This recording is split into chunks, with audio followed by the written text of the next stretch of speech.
ಒಂದು ಚಿಕ್ಕ ಹಳ್ಳಿ, ಸಾಮಾನ್ಯ ಜೀವನ, ಆದರೆ ಒಂದು ದೊಡ್ಡ ಕನಸು.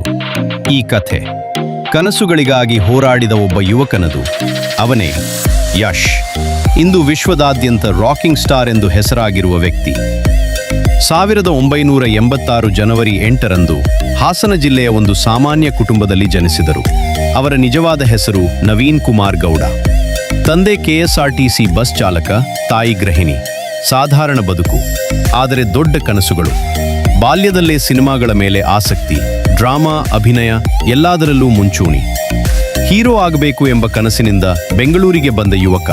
ಆದರೆ ಜೀವನ ಸುಲಭವಿರಲಿಲ್ಲ. ನಾಟಕ ತಂಡ ಸೇರಿ ದಿನರಾತ್ರಿ ಅಭ್ಯಾಸ, ಹಣ ಇಲ್ಲ, ಅವಕಾಶ ಇಲ್ಲ, ಅನೇಕರಿಂದ ನಿರಾಕರಣೆ. ಆದರೂ ಒಂದು ಹೆಜ್ಜೆ ಕೂಡ ಹಿಂದಕ್ಕೆ ಹೋಗಲಿಲ್ಲ. ಅವನ ಪ್ರಯತ್ನ ಫಲ ಕೊಟ್ಟಿತು. ಟಿವಿ ಸಿನಿಮಾಗಳಲ್ಲಿ ಸಣ್ಣ ಪಾತ್ರಗಳು, ನಂದಗೋಕುಲ ಎಂಬ ಸೀರಿಯಲ್ನಲ್ಲಿ ಅಭಿನಯ. ಇಲ್ಲಿ ಅವನಿಗೆ ಮೊದಲ ಗುರುತಿನ ಬೆಳಕು ಸಿಕ್ಕಿತು. ಅವನ ಪರಿಶ್ರಮ ಜನರಿಗೆ ಕಾಣತೊಡಗಿತು.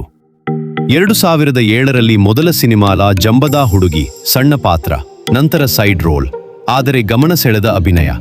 ಆಮೇಲೆ Rocky, Googly, Mister and Mrs Ramachari. ಪ್ರತಿ ಸಿನಿಮಾದಲ್ಲೂ ಅವನ ಸ್ಟೈಲ್ನ ಎನರ್ಜಿ ಜನರನ್ನು ಸೆಳೆಯಿತು. ಅವನಿಗೆ ರಾಕಿಂಗ್ ಸ್ಟಾರ್ ಎಂಬ ಹೆಸರು ಸಿಕ್ಕಿತು. ಯುವಕರ ಹೃದಯದಲ್ಲಿ ಸ್ಥಾನ ಪಡೆದುಕೊಂಡ ಅವನ ಡೈಲಾಗ್ಗಳು, ಸ್ಟೈಲ್, ಫ್ಯಾಷನ್ಗಳಿಗೆ ಐಕಾನ್ ಆಗಿದೆ. 2018ರಲ್ಲಿ ಬಂದ ಸಿನಿಮಾ KGF ಚಾಪ್ಟರ್ 1. ಈ ಸಿನಿಮಾ ಅವನ ಜೀವನವನ್ನೇ ಬದಲಾಯಿಸಿತು. ನಂತರ KGF ಚಾಪ್ಟರ್ 2, ಇದು ಇತಿಹಾಸ ನಿರ್ಮಿಸಿತು.